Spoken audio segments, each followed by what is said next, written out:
Rien du tout. Rien du tout. Ils sont restés toute la nuit sur le lac, essayer de pêcher. Alors le matin étant venu, Jésus se trouva sur le rivage. Mais les disciples ne savaient pas que c'était Jésus. Et il leur dit, enfants, n'avez-vous rien à manger? Il leur répondit, non, on n'a rien à manger, on n'a rien ramassé. Et il leur dit, jetez le filet de l'autre, du côté droit de la barque, et vous trouverez. Et ils jetèrent donc, et ils ne pouvaient plus le tirer à cause de la grande quantité de poissons. Imaginez. Okay. Alors, ce qui se passe, c'est qu'un des 12 disciples le reconnaît. Okay. Alors, verset 7, le disciple que Jésus aimait dit à Pierre, c'est le Seigneur, il a reconnu. Qui était le disciple que Jésus aimait? Jean aimait. Jean. Pourquoi est-ce qu'il aimait? Est-ce qu'il aimait plus que les autres? Non, il n'aimait pas plus que les autres. Au fait, vous savez que durant la Pâque aussi, quand il a dit un de vous allez me trahir, aucun des disciples n'a regardé, c'est-à-dire Judas Iscariote. Okay? Aucun d'eux. Pourquoi? Parce que l'amour de Jésus était bien propagé. Okay? Il n'a fait aucune différence. Okay? Ou sinon, si c'était nous, on aurait dit regarde, c'est lui. Et au fait, il y avait beaucoup d'indices dans sa vie. Mais il aimait Jean, pourquoi? Parce que peut-être Jean, mais on sait que Jean était le plus jeune. D'accord? Non seulement c'était le plus jeune, c'était son cousin. D'accord? Son cousin, et il le protégeait. À la fin, sur la croix, il a dit à Jean, occupe-toi de ma mère. Ma mère, c'est ta mère. D'accord? Pourquoi? Parce qu'évidemment, c'était sa tante. Et Jésus, regardez, même dans sa souffrance, il pensait à sa mère. Okay? Et il dit, occupe-toi de ma mère. Et on sait que Jean, son père, le Zébédée, était un homme riche aussi. Okay? Il avait des serviteurs et ainsi de suite. Alors c'est pour ça que Jésus, il lui dit, occupe-toi-en. Alors verset 7, alors le disciple que Jésus aimait dit à Pierre, c'est le Seigneur. Et Simon-Pierre, dès qu'il a entendu que c'était le Seigneur, mit son vêtement et sa ceinture qu'elles étaient nues et se jeta dans la mer. Parce qu'il a vu, il a reconnu son Messie.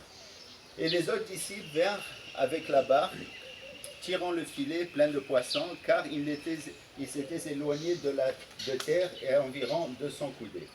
Lorsqu'ils furent descendus à terre, ils virent là des charbons allumés, du poisson dessus et du pain. Jésus leur a préparé un petit déjeuner. Il a mis du poisson, mais regardez bien, c'est pas le poisson qu'ils ont ramassé, le poisson que lui leur a donné. Okay?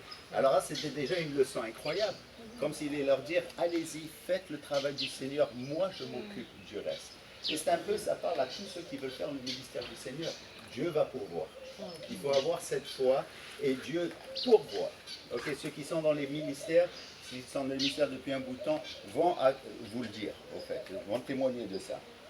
Et Jésus leur dit, apportez des poissons et que vous venez de prendre. D'accord? Mais c'est pas grave, il avait déjà le sien sur le feu.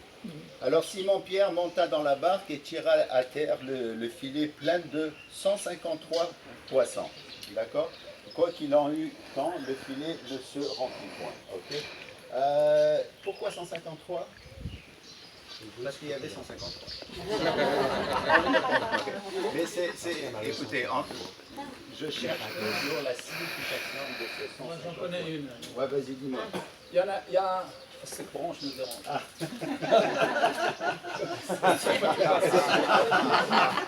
Bravo. Vas-y, 153. Il y a une explication, je ne sais pas si elle est vraie, mais dans l'alphabet hébraïque, chaque lettre correspond à un chiffre. Aleph, c'est 1, Bet. Et quand on prend 153, et quand on prend les deux mots Ani Elohim, qui veut dire je suis Dieu, et en géométrie, ça s'appelle géométrie, cette calcul de lettres, on arrive à 153. Quand on prend la valeur arithmétique des lettres, des deux paroles, Ani Elohim, on arrive à Ani Elohim. Je suis le Seigneur, et ça c'est très bien, on va l'adopter d'ailleurs. Je suis le Seigneur, c'est moi qui pourvois. D'accord? Évidemment, il y en a qui ont dit 153 parce qu'il y avait 153 nations en ce temps-là. Et il a pied Pierre à aller vers ces 153 nations. Il y a d'autres interprétations, évidemment j'aime bien celle-là, mais il y a autre chose que je crois qui est là dans les Écritures qu'on va un jour retrouver. Mais 153 c'est énorme. C'est énorme. Okay? Alors, ce qui se passe, c'est que c'est là où Jésus leur a dit dans le livre de Marc aussi, je vais vous faire pêcheurs d'hommes. Ok, vous avez pêché, je vous ai dit d'aller pêcher le poisson, je vous ai dit où. Maintenant, vous allez devenir pêcheurs d'hommes. C'est peut-être cette quantité-là qui était importante pour les disciples. Ok. Mais il y a quelque chose qui s'est passé. Quelque chose d'extraordinaire qui s'est passé entre Jean et Jésus. Ok. Après avoir mangé et ainsi de suite, Jésus amène Jean et il voulait l'encourager. Pourquoi est-ce qu'il voulait l'encourager? Parce que Jean avait nié Jésus déjà. Pierre. Pierre avait nié Jésus déjà 3 fois. Okay? Alors regardez ce qu'il dit. Mais maintenant, si on lit le passage tel quel, du verset 15 à verset, mettons, 21 ou 25, il y a le mot aimer. Est-ce que tu m'aimes, Pierre? Et ainsi de suite. Mais il y a 2 mots aimer là-dedans. Si on fait la distinction des mots aimer, on va comprendre ce que Jésus était en train de lui dire. Verset 15, laissez-moi vous le lire. Il dit, après qu'ils eurent mangé, Jésus dit à Simon Pierre, Simon, fils de Jonas, m'aimes-tu plus que tu aimes ceci? Le mot aimer ici, c'est le mot agapé. C'est le plus grand amour qu'on puisse avoir.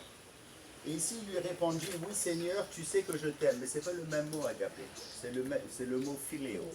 C'est un amour d'amis, si vous voulez. Okay? Alors pourquoi est-ce que Pierre n'a pas dit, oui, je t'aime agapé? C'est parce qu'il n'a pas pu le prouver. Il a nié déjà 3 fois. Et on va voir qu'à la fin, il aimait vraiment Jésus. Il a agapé Jésus de façon incroyable.